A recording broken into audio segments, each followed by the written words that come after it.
Ministro Transporte e Comunicação, José Agostinho da Silva, atualiza progresso do serviço do primeiro-ministro Tauro Matangrua.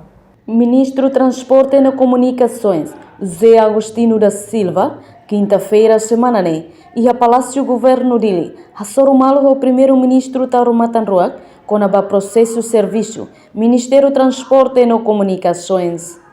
A jornalista Cira, foi encontro Ministro Transporte e Comunicações, José Agostinho da Silva de Han. A sua excelência sobre o progresso do serviço do Ministério das Comunicações. Primeiro, houve relata com as suas propostas sobre e tinha investimento estratégico, está aqui investimento no setor de comunicações. Investimento em obra fibra óptica. Então, as suas experiências uma maneira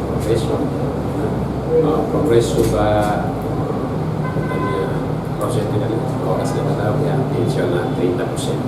30% foi da linguagem e a roahida untuk hal marine survey. Minha hal survey Asia Timur menuju Asia Australia.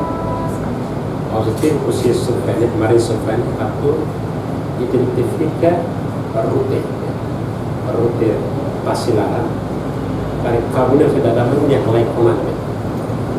Ada topografi, kondisi stasi laran, stasi komos, stasi mineral biru, topografi Indonesia.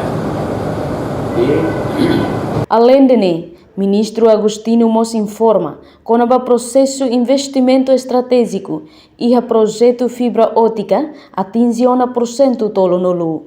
Reportagem Sabina Sansa, Televisão Timor Post.